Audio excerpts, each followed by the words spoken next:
Your Honor, the petitioners call Marjorie Taylor Greene to the stand. Representative Greene,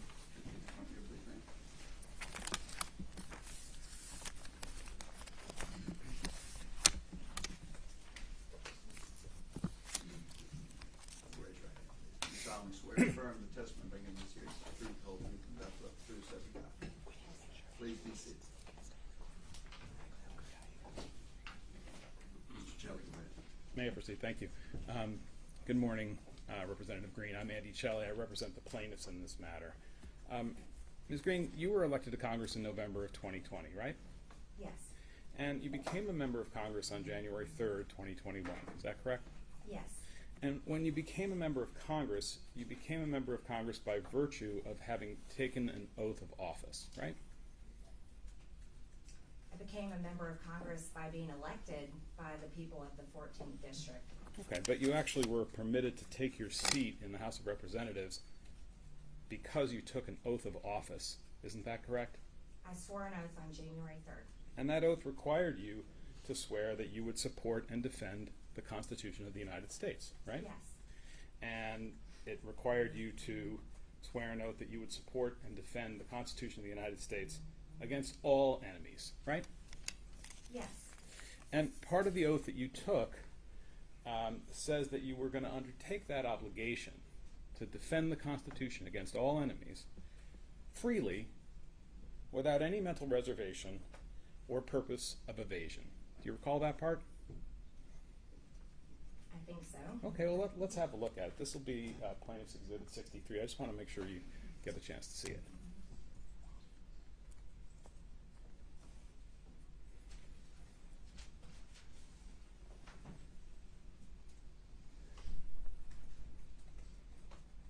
This is the excerpt from the congressional record. No, Your Honor. This is Which one?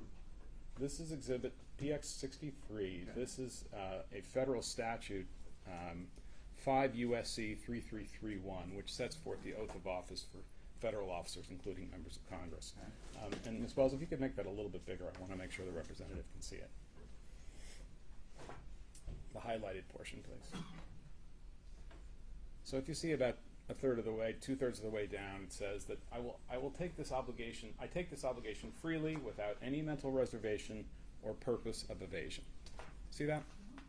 And you now recall that was part of the oath, right? Yes. And what did that mean to you, Congresswoman Greene? About taking it freely without reservation? Yes. It means I'm swearing the oath and I have no reservation. Great. Now, one part of the Constitution, Representative Greene, is the 12th Amendment, right? Yes. You're familiar with the 12th Amendment? Yes. That's the one that provides for the constitutional process for counting electoral votes in a presidential election, right? Your Honor, I object. Under the speech and debate clause, she cannot be questioned about what she does on the floor of Congress pursuant to her legislative responsibilities. And I don't intend to ask any question of that sort, Your Honor. I just want to have her understanding of the Constitution. This is a case about Representative Greene's state of mind, including her understanding of the oath and the Constitution. Then I further object, because this case is not about her state of mind, is whether or not she engaged in insurrection or rebellion, engaged in those conduct. I concur. And a So direct. sustained. Next question, please, Joe. Ms. Greene, if somebody tried to unlawfully interfere with the process of counting the electoral votes, unlawfully, that person would be an enemy of the Constitution. Wouldn't you agree? Does it define that way? Is it defined that way? Well, I'm asking for your understanding. If somebody broke the law in a way designed to interfere with the process of counting the electoral college votes, that person would be an enemy of the Constitution. You mean interrupting Congress? Is that what you're referring to? Doing anything unlawfully to interfere with the process of counting the electoral votes. Interrupting Congress, like when the Democrats interrupted Congress and had a sit-in on the House floor and stopped Congress? Excuse me, Representative Greene. Yes. Could you rephrase your question? I'm entitled to ask my questions in the way I'd like to ask them, Your Honor. I ask that you listen to my question and simply respond. May I proceed? Yes. So if someone broke the law in an effort to interfere with the counting of the electoral votes, that person would be an enemy of the Constitution. Am I right about that? Breaking the law is unlawful. There's been over 700 people charged for what happened on January 6th. Right. And those people were trying to interfere with the lawful process of counting the votes for the Electoral College, right? I would assume, yes, they did. They stopped Okay. the electoral count, yes. Right. And so those people would be enemies of the Constitution. You would agree with that, right? I don't know if it defines it that way. Well, having taken the oath that we saw on the screen, if you were aware that someone was going to unlawfully interfere with the constitutional process of counting the electoral votes, you'd be obliged by your oath to try to stop them, right? Your Honor, I object. The claim is not she violated her oath. The claim is under Section 3 of the 14th Amendment. And so her opinion on words like enemies are words of art often in the law is just irrelevant to the matter, to whether or not she engaged, did a direct and overt act of insurrection. Your Honor, we had a 1-hour presentation on the law from Mr. Bopp. We did not object to that.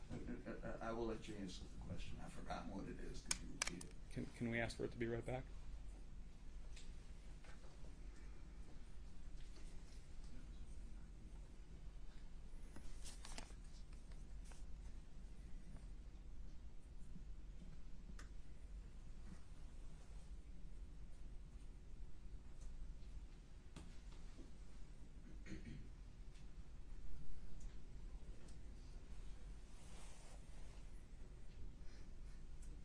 Question, if you were aware that somebody was going to unlawfully interfere with the constitutional process of counting electoral votes, you would be obliged to have them arrested or stopped, right?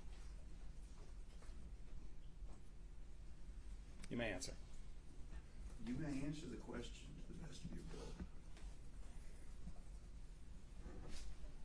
I had no knowledge of any attempt, and so that's a question that I can't answer. Well, I can't answer that question. I take your representation that you had no knowledge for the time being. I'm asking it as a hypothetical question, just to understand I your. can't answer a hypothetical question. Well, I'm permitted to ask you one, so I'm going to ask you again. If you had knowledge in advance that someone was going to unlawfully interfere with the counting of the electoral votes in a presidential election, under your oath, you'd be obliged to do something to stop that, right? I object. She's not being charged for violating her oath. There is no foundation laid that she had any knowledge about anything like that. We'll come to that. And so these hypothetical. Sustained.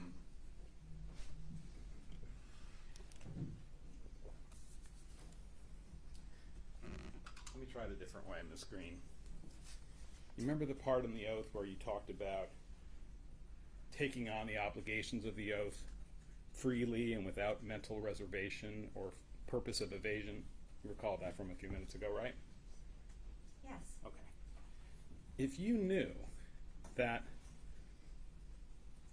people were planning to interfere with the constitutional process of counting the electoral votes, you knew that before you took the oath, and you took the oath anyway, and decided not to do anything about those plans, that would be a mental reservation. Don't you agree? I object. She is not being charged with violating the oath. The question is, did she engage in insurrection or rebellion? Her state of mind is relevant, Your Honor. We think it's very important to have her understanding. What, Mr. Chair? It's relevant to whether she engaged in insurrection during the time period from January 3rd to January 6th. And we're going to be talking about her state of mind all day. You may come back to that question after you have laid a foundation for why it ties into her activities from and after the Fair enough. administration of the oath. Fair enough, Your Honor. Ms. Greene, you're familiar with social media, right? Yes. And that's a form of communication, right?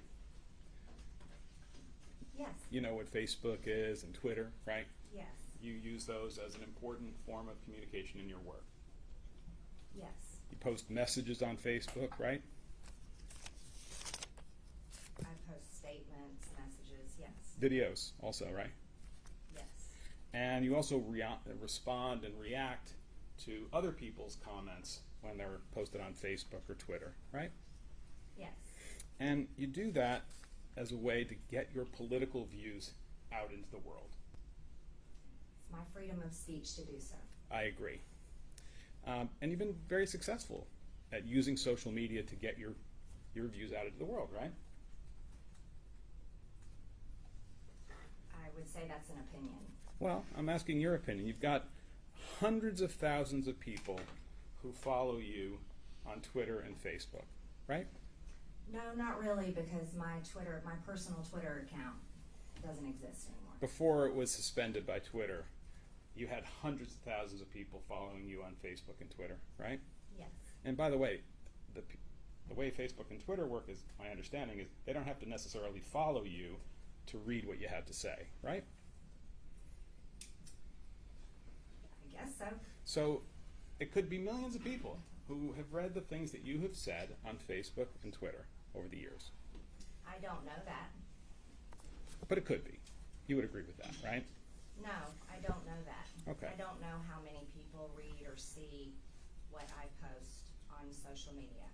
But what you post on social media is what you want people to know about your political beliefs, correct?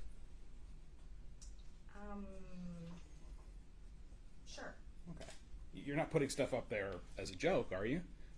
Sometimes, yes. Well, we'll come back to that. And you use Facebook and Twitter to communicate with your constituents in the 14th congressional district here in Georgia, right? Yes. So, immediately after the 2020 election, and through January 6th, and even beyond that, you issued a number of tweets and made statements on Twitter and Facebook about the election, right? Yes. You tweeted a whole lot of material about your views of what happened in the 2020 election. Yes. And the thrust of those tweets were that you felt that the election was stolen from the sitting president. I object. That is, You can ask the question, what is your opinion? What is, well, I also want to ask whether she communicated that opinion through. Well, let's do it that way, Your Honor. I take your point. Where are you going with this, counsel? I'm going to show the witness a number of her tweets, and I wanted to make sure that I understand the context of them. That's all. Well, she said she posts on Twitter. Right. And my question is whether she posts material that reflect the opinion that you have. Strike that. Ms. Greene, you had the opinion between November 2020, when the election happened, and January 6th, 2021, that the election was stolen from President Trump. I object. Am I right about that? Ask her if you've got questions about specific documents or Okay. specific things. Go ahead. Let's not bandy around. Let's go to PX 2A, Ms. Wells, please.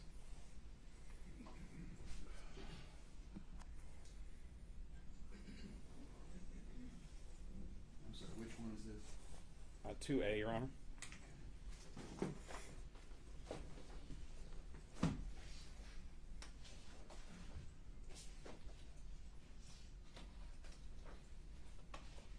Can you see that, Ms. Greene? Mm-hmm. And what we have here in 2A is a document. Well, I'll ask you, can you tell us, is this a statement that you posted on Twitter on December 3rd, 2020? Go ahead. Sure. I'm sorry. Yes, ma'am? Yes. Yeah. And this is a statement where you talk about that you were looking for a senator to join yourself and Representative Mo Brooks to reject the fraudulent votes for Joe Biden and to keep the real Donald Trump in the White House, right? I object, Your Honor, to the. You can hear my objection. I'm waiting. I'm waiting with bated breath, Jim. All right. This violates her right of free speech. There is nothing in this statement that meets the Brandenburg test, even if speech could be considered, since it can't when we're dealing with engages, which is conduct, not speech. And it does not even meet the incitement test, which requires directed to inciting or producing imminent lawless action. Your Honor, we heard that an is hour of likely argument this to- morning on this. Hold on. Go ahead, Mr. Bob. Thank you, Your Honor. That is likely to incite or produce action, end of quote. So it's objectionable. And to call her into account for her First Amendment free speech is unconstitutional. Mr. and Bob, I irrelevant. appreciate your argument, but that's argument. I'm gonna allow the question. Go ahead, Mr. Shelley. When you sent out this, strike that, did you send out this tweet, Ms. Green? Ms. Wells, could you put it back up? Yes, Okay. And when you sent out this tweet, you wanted the people who read the tweet to know that it was your view that the votes for Mr. Biden for president were fraudulent, or some of them were, right? that really wasn't the purpose of that tweet. I'm just asking whether when you sent this, you were communicating to the people who read your Twitter account that you believed that there were fraudulent votes for Mr. Biden and that your goal was to keep President Trump in the White House. I was communicating that we were looking for a senator to join our objection, which is very much part of the responsibilities and duties that I can do as a member of Congress. I agree with that, but the purpose of that was because you believed that the votes for Mr. Biden were fraudulent, right? Or at least some of them. We had been spending a vast amount of time reading and researching and talking to people, and had seen tremendous evidence of voter fraud. I don't know if you're aware, because I know you're not from Georgia. We currently have our Secretary of State has an Your Honor, investigation I would move going to on strike this. into I'm election entitled to fraud get right answers to now. my questions, Your Honor. Thank you, Representative Green. All right, let's back up. By the way, What? Your Honor, I'm sorry to interrupt, but we missed something very important. Can the representative be sworn? Oh, thank you. No, I swore in. Oh, you did? Oh, okay, I didn't see that. I'm sorry. I thought I forgot. Sorry, thank you. All right. Yeah, no, she's Um, thank you. And can I ask the court to acknowledge that this is an adverse Yes. witness, a Yeah, hostile I acknowledge witness? that she's an Okay. adverse witness, and you And- may therefore cross-examine. Right. Even And- though she may, it's only your case in chief, yes, I acknowledge. And I would ask the court to remind the witness that in this posture, she has to answer my questions. She can't give speeches. Is that fair? You're entitled to an answer to the question that is asked. but She's you're not also entitled to make- explain her answer. You're not entitled to answers that are, to require her to answer when the question is objectionable, violates her First Amendment rights, is irrelevant to the charges that are being made, just to what? Fishing expedition, political theater, what is this? This is cross-examination. No, this is cross-exam. I'm entitled to a Let's- yes, let's- no, or I can't answer that- response. Let's go ahead. Go ahead. Unless this is objectionable. You have a standing objection, Mr. Bopp, to everything in the world. I want to question your witness. Let her Okay, testify. no, wait a minute. She's wait a doing minute, fine. Wait a minute. You- That's you're enough. instructing me- Stop. Mr. Bob, please sit down. Next question, Mr. Chairman. This is not theater. This is not an argument from the Supreme Court. This is an evidentiary hearing. So let's get going. Go ahead, Mr. Shelley. Ms. Wells, can you pull up Plaintiff's Exhibit 2C, please? So which number? 2C.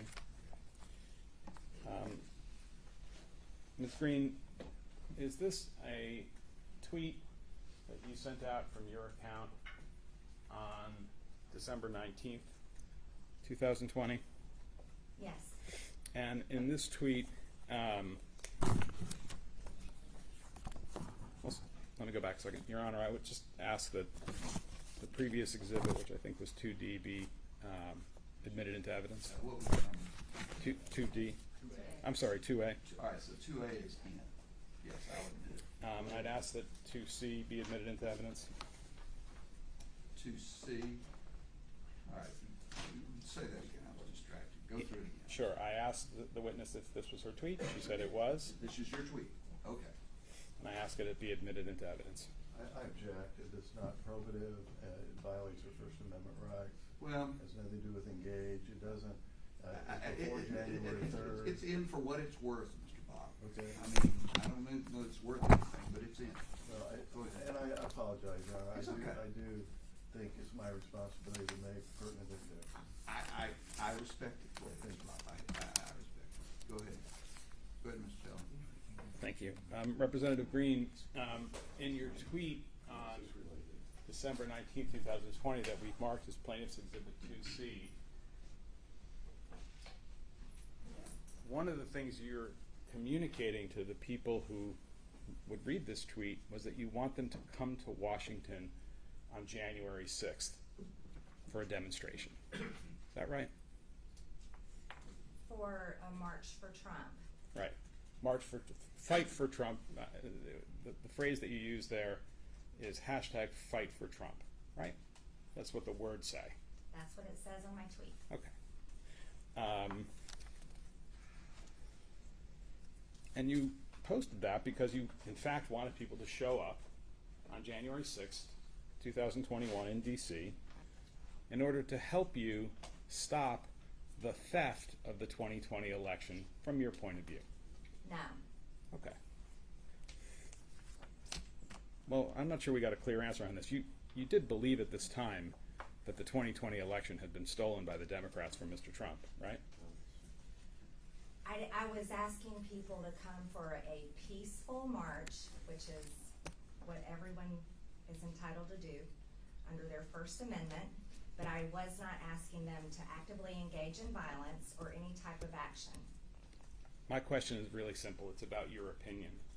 When this tweet came out, and in this period, it was your opinion that the election had been stolen from Mr. Trump or was about to be stolen, right?